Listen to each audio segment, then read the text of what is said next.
all candidates. When we asked viewers what they wanted to hear from you, minimum wage came up more than any other topic. Michelle Reed on our Facebook page said the minimum wage should be a living wage. Where do you stand on raising the minimum wage, and what do you think it should be? We will start with Ms. Hanaway. Well, I think the worst thing that we could possibly do in terms of being competitive with other states and bringing more jobs to Missouri is to piecemeal raise the minimum wage. For Columbia to have one minimum wage, for St. Louis to have another, for Kansas City to have a third, or for our state's minimum wage to be higher than states around us. What we need to do is win the competition for the best jobs. And we do that by becoming right to work, by having tort reform, and by having regulatory reform, as well as reducing our taxes. But you know, we've all kind of said the same thing tonight. This election is going to come down to who do you trust? And there's one candidate on this stage who's talked repeatedly about rooting out corruption. And yet his biggest donor, Eric Greitens' biggest donor, who gave him $1 million, an investor from Silicon Valley, this week was alleged to have sexually abused a woman. I'm going to ask that my time be restored. This is the final warning. Final warning. I'd ask that my time be restored. Yes. This investor from Silicon Valley gave Eric Greitens $1 million for his campaign. A woman has alleged that the same contributor from Silicon Valley sexually abused her for over a decade. The contributor to Mr. Greitens' campaign has admitted he had a sexual relationship with her. He paid her $10 million in hush money. All right, your time is he up. agreed to pay Greitens. her. I thought I was going to be restored. At least 10 seconds for the booing. I would boo it too. Sexual abuse of a woman is a serious issue. His employer cut all ties with him. He was removed from all corporate boards. The John Kasich campaign sent the money back. It's time for Eric Greitens to send his contribution back, or better yet, send it to a shelter for abused women. All right, Mr. Greitens, you have 30 seconds to respond. Sure. Well, unlike career politicians, I'm not going to convict someone in the court of public opinion. Let's yet see his employer, how this civil case, who was closer to this situation than you were, was willing to cut all ties. Madam Speaker. Every corporate board he's on. Mr. Greitens has 30 seconds to respond. Thank you. I think this is what happens when desperate politicians, right, get very desperate. Let's see how this civil case works itself out so that we can make a decision based on the facts and the judgments. And you know what, Catherine? I like you. I like you. I like Catherine, but you just can't trust her. And the reason why you can't is because she's willing to say all of these outrageous things. She's really willing to come before people. She's done this repeatedly. Mr. Greitens, your 30 sorry, seconds Brittany. is up. I'm sorry. She's your willing to come before people. You have and she's going you have to a minute and a half now to respond to the question. Catherine Hanaway has repeatedly come to people and said that she was in favor of concealed carry. But that's not the fact. The fact is she voted against concealed carry in 2003.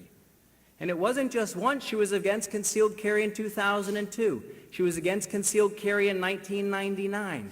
Her record on protecting your Second Amendment rights was so bad that the NRA gave her a D, a rating lower than Chris Koster. Now look, we need to have strong leaders who are willing to step forward. And unfortunately, Catherine is just another career politician who's desperate to run for office, who's willing to convict people in the court of public opinion. And that's wrong, ma'am. Just a second. Catherine, you will be given 30 seconds to respond, but I want to remind you guys this question, which is from our viewers as well as your voters, is about minimum wage. And Brittany, that's what I wish we could be talking about, is the future for people of Missouri. Ms. Hanaway has 30 seconds to respond to your. So nice diversionary tactic, Eric. The last time I ran for office, the NRA said that I was the best choice. And the sponsor of concealed carry legislation said it wouldn't happen without me. But I don't want to walk away from this issue of an abused woman that you won't take her word for it. I prosecuted hundreds of cases of child exploitation and abuse of women. Powerful men always try to suppress their voices. You should allow this woman's voice to be heard. I'll respond now, Brittany. I'm sorry, can I For me, respond? is it time to get Catherine back to the Hanaway question? was I believe responding it's time love to to move answer on that. to the I question. I would love to answer the question. Mr. Kinder, you have 90 seconds to answer the minimum wage question. Fine. Yes.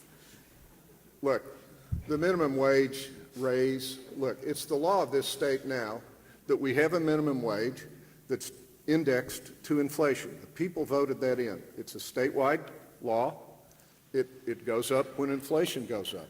I support the current law.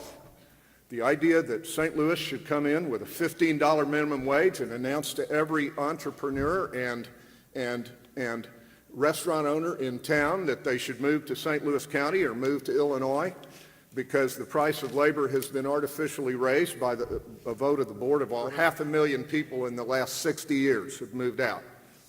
The youth unemployment rate in the minority community is 40 to 45%. One of the anecdotal and now proven by social science research facts that came out of Ferguson. One of the reasons we had the trouble that we had in Ferguson, because young men were walking around with nothing to do, no job. You talk about dead end and hopelessness, they drift into trouble. And at a time of 40 to 45% to artificially raise the price of labor and price those ambitious young people out of the first rung on the ladder of economic opportunity. Mr. Bruner. Wow, good to be back. I tell you, I'm the one candidate on this stage who has employed thousands of people and created thousands of jobs. And nothing is more encouraging than to see the opportunities of young men and women continue to grow and expand. And veterans that we brought into our company, people from all walks of life and all backgrounds. You know, it's all about a living wage, and you're exactly right. It is a living wage, but you get a living wage by growing the economy for companies that are expanding, for people who feel a sense of an opportunity to be promoted in those companies. I've seen it first happen, and I've seen the impact when someone would come to me and say, John, come out to the parking lot, I want to show you something. And there, out there, would be a new Ford F-150. And he knew that he or she was able to put that down payment and knew that they could make 55 other down payments because they knew they had a future. Folks, it is about a living wage, and it's about an economy that's growing again, and it's about a business guy and an outsider that can come in and do across the state what I've had the privilege to do for our small business and live in the American dream and the principles of free enterprise. I'm looking forward to this because at the end of the day, it's what you can do for others. It's how you can help others. It's how you can lift other people up.